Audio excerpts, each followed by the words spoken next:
Magandang umaga, Ted. Magandang umaga sa Good inyo. morning. Good morning, Sir Steven. Salamat po sa Good morning. panayam. Sir, simulan natin. Kamusta na po yung mga presyo ng mga bilihin, lalo yung basic goods sa mga supermarket?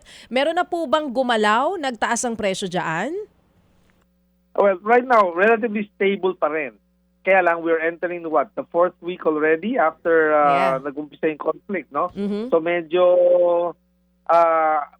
na-alarm na rin ng iba na pretty soon gagalaw ng mga presyo. No? Meron na actually very few nag-abiso pero not on a nationwide scale. Ibig sabihin, particular stores lang may nag-abiso ng mga suppliers, no? We're talking distributors, no? And nagsabing maring gumalaw na ng kaunti, no? Yung April 1 ang effectivity date nung pagbago ng presyo, no? Adjustments pa lang, hindi malalaking increases. Oo. Sir Steven, yung sinasabi niyo po na sa April 1, may mga ilang manufacturers na ang nag-abiso ng pagtaas ng presyo ng ilan sa mga pamilihin. Ano pong produkto yan exactly? Basic goods po ba ito? May halong basic goods, no? Kasi when si manufacturers, lalo yung mga malalaki, multinationals, no? They cut across all categories, no? So meron silang kape, may gatas, no? So they're into many categories. So yes, medyo Kasama basic goods. may halong BCS, may halong basic goods. So we're talking Correct. about, halimbawa nga, kape, sardinas, noodles, mga tinapay. Magkano po yung pinag-uusapan natin dun sa ilan na nag-abiso na magiging taas presyo pagdating po ng April 1? Hindi nga across the board. Ibig sabihin, may areas, no? We're talking regions, no? May areas na medyo gumalaw ng konti ang presyo dahil siguro nga sa distribution cost, no? Gasolina, no? Nagtaas, tuloy-tuloy, no? Ilang linggo na. Mhm. So, nabisuan na medyo tataas yung kanilang, sinabihan ako na medyo tumaas yung presyo sa ilang lugar outside Metro Manila. So yung pinag-uusapan po natin na April 1, sa labas po ito ng Metro Manila, pero mangilan-ngilan lang na mga produkto sa ilang supermarkets din outside of Metro Manila. Okay, let me correct that. Okay. Yung April 1, the whole nationwide yon. Pero yung outside Metro Manila, medyo may mga nag-ano na, medyo meron ng mga May nagtaas na. gumalaw ng presyo. Yes. Oo. Sir, yun pong mga gagalaw on April 1, NCR din to and outside, sabay po ito? Correct. Tama yun. And dun po sa mga nag-abiso na, magkano daw po ang itataas nila? Halimbawa kahit sa kape lang, or sa noodles or sa tinapay, kung meron man po na nag-abiso na. Well, ang tax ng mga manufacturers ngayon, no, hindi lahat ng produkto nila tinaas kagad in tranches, no? Let's say, for this round, ito mga produktong napili nila from each category. For next round, depende kung ano yung sabihin ng next round. Could be 1 month from now, could be 2 weeks, could be 2 months, no? Another round, no? So another tranche. Ibig sabihin, ibang listahan naman ng mga produkto nilang gagalaw ng kaunti. Oo. Ayaw nilang masyado malaki ang sipa at baka maiwanan sila ng kalaban. At baka ang tao mag-shift to some other brand na hindi kanila. Oo. So this is a strategy, no? Na medyo dahan-dahanin at hindi naman sabay-sabay para may choice pang consumer. It's going to be a staggered, parang yung ginagawa po ng mga gasoline stations natin, ganun po. Exactly. Oo, Correct. oo.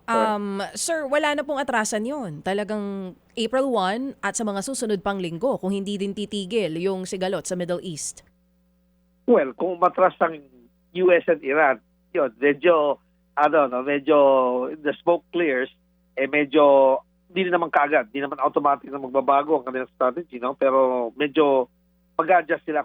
That's why hindi sila nag-todo-todo eh. Kasi kung bigla nag-stop ang conflict, paano na? Babalik nila sa dati, di ba? So medyo dahan-dahanin din nila dahil they don't know if and when the conflict escalates. Then they'll have to adjust, mas malaki ang adjustment siguro. Sir Steven, wala na daw ibang choice. Talagang papunta po talaga doon. I guess, kasi ang laki ng tinaas ng presyo ng crudo, no? Sobrang laki ng tinaas, no? Although that's only one aspect of their cost, no? But that's the biggest Still, factor. For the distributors. Kasi when you distribute, that's all you do. You take the goods from one area to another, di ba? Lalo kung malayo ang central warehouse ng mga major manufacturers and distributors have to pick up from that central warehouse. We're talking outside Metro Manila.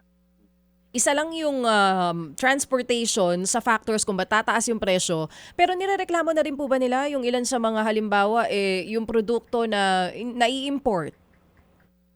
Yes. Mhm. Nobody wants to tell you, no manufacturer wants to tell you kung ano status nila. Kasi Yeah. when competitors find out, siyempre, uy, nako, ganun na pala yung competitor natin, ito gawin natin, di ba?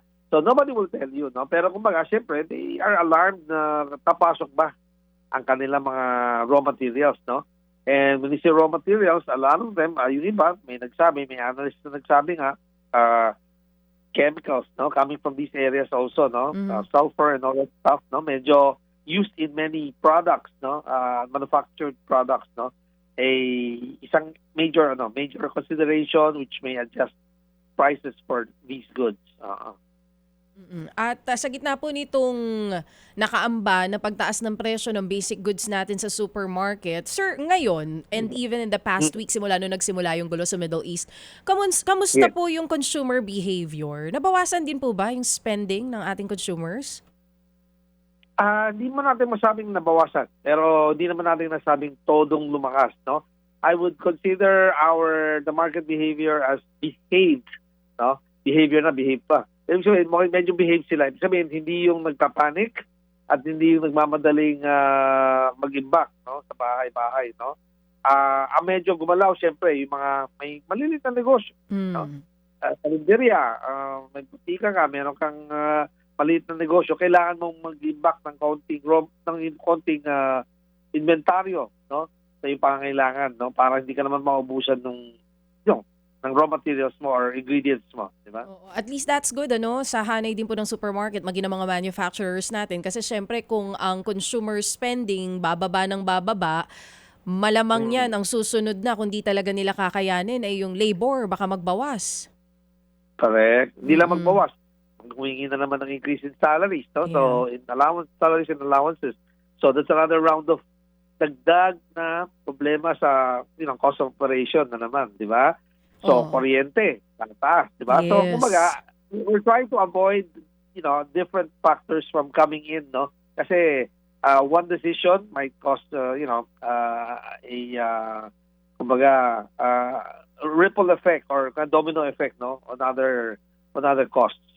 Pero as of now, as we speak, wala pa namang mga supermarkets and even manufacturers ang nagkakaroon ng tanggalan sa mga kumpanya nila? Right now, people are making adjustments, pero to say tanggalan, I don't think there's any, no?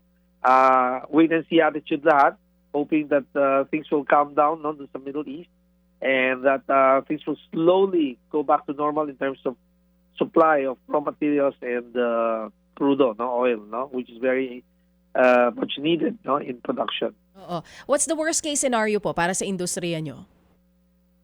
Mag-escalate ang gera, no? Mag-escalate ang into a full-blown war, no? Mhm. When that happens, no? Binobombahan lahat ng mga major fields, no? ng oil, no? When that happens, hindi lang Pilipinas ang talagang maapektuhan. The whole world, I guess, no? Hindi lang naman region natin, no? Ang maapektuhan ng gusto. Siguro, mas malaki in our case because we import a lot of, if not practically 98% of our oil and everything, no? That we need for production, no?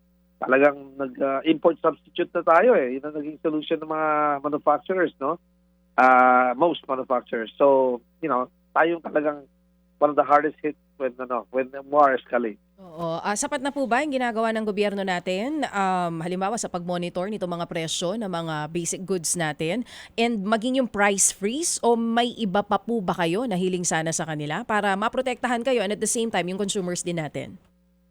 Yeah, this time it's not regulation eh. Hindi yun ang importanteng gawin eh, no? I mean, how much can you regulate? Number one. Number two, sa dami ng tindahan, di ba? You cannot regulate, So, these forces, market forces at play, dapat medyo magdagdag ng konting urgent na measures ang gobyerno, no, to make sure that things don't worsen, no?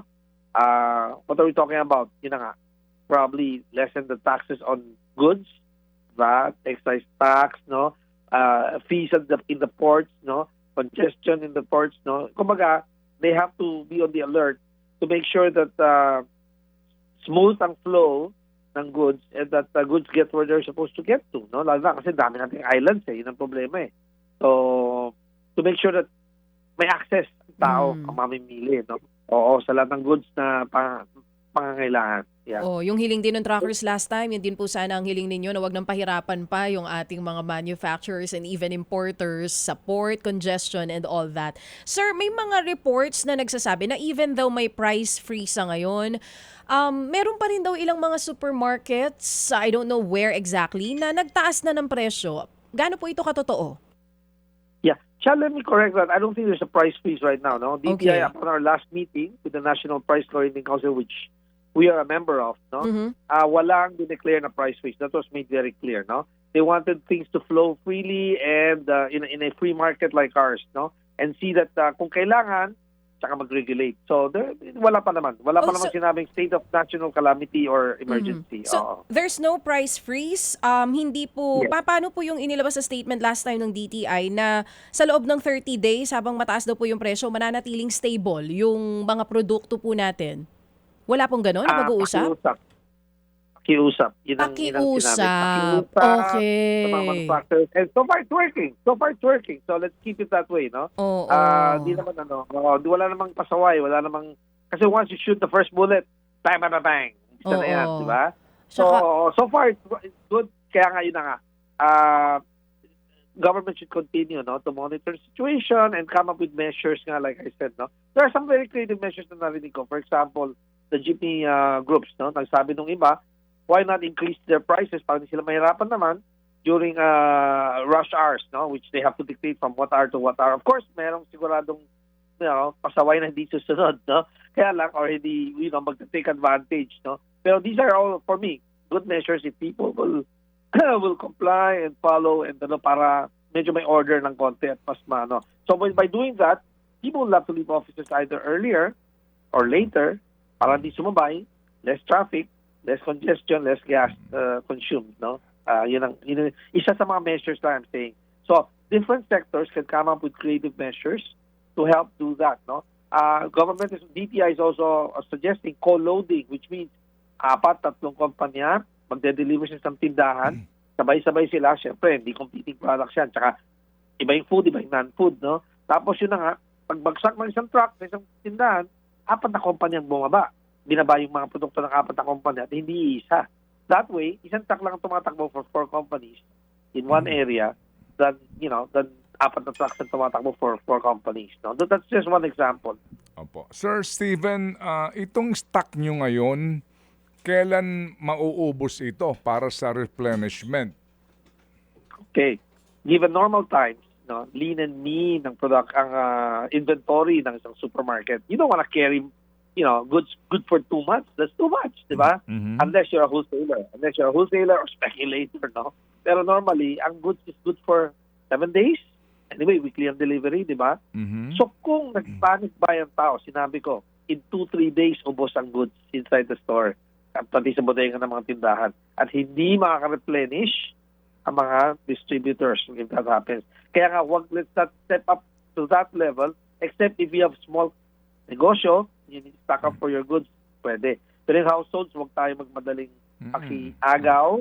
Oo, kasi yun na, it'll be worse. We'll worsen the situation. Nakatulong tayo na hindi dapat umabot sa ganung level, no? Aabot kung tayo magpanik at magmamadaling swapangan, kumbaga. Pero Sir Steven, ang punto ko kasi na wala naman pong kumbaga wala ho naman po sana nga na mangyari na panic buying, and I think hindi naman siya nangyayari ngayon, di ba? Hindi po nangyayari ngayon, obviously. Pero kaya ko tinatanong yung stock ho ng mga groceries po sa hanay ninyo, maliban siguro doon sa mga malalaki, no? Na sobrang laki, I'm sorry. Hindi ho ba kasi ngayon, obviously, sa presyo po ng petrolyo doon sa deliveries na binabanggit po ninyo, definitely magkakaroon ng additional cost yan. So, paano mo ma-manage ngayon kung ang iyong present stock mauubos na at magkakaroon ka ng replenishment doon sa additional cost nito? Hindi pa ho mismo doon pa lang sa produkto. Okay, Ted. 3 things, no? Nakadagdag yung COVID-19 why it caused these 3 things. Number 1, everybody wants to be lean and mean. Hindi malaki ang bodega, konti ang inventory, kasi dumadami din ng mga bagong items, bagong stocks, di ba? Okay. So because of that, you cannot overstock. Number 2, production, we gave them 3 weeks already, no, to dagdag ang production ng mga manufacturers. That's good. We give them lead time, no, hindi yung biglaan. Pero yun na nga, they will not also serve the orders of supermarkets, which used to order 100 cases of this item. They will not give you 500 cases, di ba? Kasi mawawalan sila, mawawalan yung mga customers nila, di ba? So, hindi kami kahit gusto namin mag-stock up para lumaki ang inventaryo namin at tumagal, hindi lang 7 days, but let's say 14 days worth of stocks. Hindi din mangyayari yun kasi di kami bibigyan ng doble ng order namin ng distributor, no? Kasi pipigilan nila yun, oo. Number 3, because of COVID-19, ang terms ng aming bayaran, umiksi, no?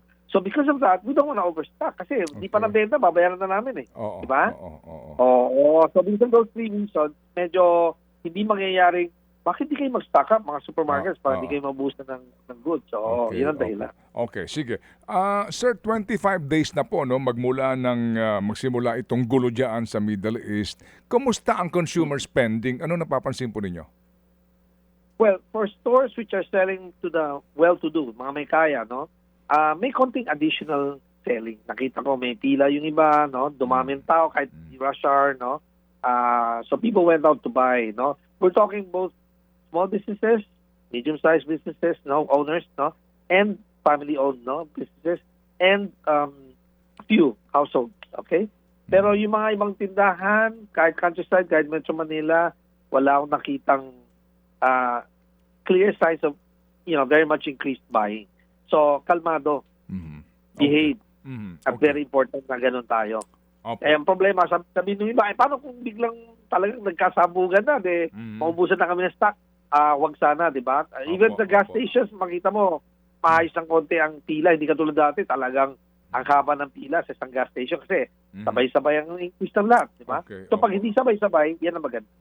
Opo, sige po. So kumbaga ito ho ay critical ngayon ano itong mga linggong darating kasi nga malaking bagay yung consumer spending, di ho ba kung talagang bumaba ito kasi nga din doon sa inflation na inaasahan na baka hindi makontrol and then magkakaroon na nga po ito ng domino effect, no? At maraming nangyayari dahil peso and dollar exchange rate, di ba? So pagdating ng raw materials, taas na naman yan. So, again, that's why we're trying to eliminate slowly the different factors which will, compound what's happening already, the situation. Okay. Kaya nga, it's good that the market is not reacting wildly or, nagpapanic. No? That's very important. Okay. Pero, kayo po, sir, bilang isang negosyante at pinuno po ng ganitong kalaking kapulungan, do you agree na dapat magkaroon na ng deklarasyon ng national emergency? That's a very difficult decision to make, no? Tightrope walking yan, no? You have to balance yourself. No? That's why nga, I guess government is suing time, no? And then, hoping na hindi ba kailangan mag-declare ng state of national emergency? Because, number one, lalo magtatakot ng tao. Sipin mo on the news, national, state of emergency declared today. Siyempre, ang tao, what should I do? Di ba? Everybody yan, mag-iisip ng ganyan, di ba? So that's a big decision, no? So let's leave it up to the government to decide when, if ever, kailangan mag-declare ng ganong klaseng bagay. Kasi lahat mag-react yan, from manufacturers down to the households, everybody reacts. Right? Opo. That's why I guess they're suing for time, before they actually decide to do that. Yeah. Opo. And the impression to the investors, no, na meron kayong doon. Yes. Opo. Yes, sir. Okay. Salamat. Opo. As usual, Sir Steven, salamat for sharing your thoughts and ito nga pong pag-unawa namin sa sitwasyon sa inyo pong grupo. Salamat, sir. Maraming salamat, Manong Ted and Cha. Thank you for having me. Thank you. Si Ginoong Steven Cua po ang Executive Director ng Philippine Amalgamated Supermarkets Association of the Philippines. Thank you! Mga kapatid, para sa iba pang mga balita at impormasyon, sundan niyo po kami sa X, Instagram, Facebook at syempre sa TikTok, True Network PH. Mag-subscribe din po kayo sa aming YouTube channel, True Network. May website din po tayo, truenetwork.ph at pwede nyo rin po kaming mapanood sa Channel 19 ang aming True FM TV. Lagi pa rin makinig sa radyo dito po sa 105.9 True FM dahil dito, laging true sa'yo, kapatid. Ito tayo sa totoo, tunay at tapat.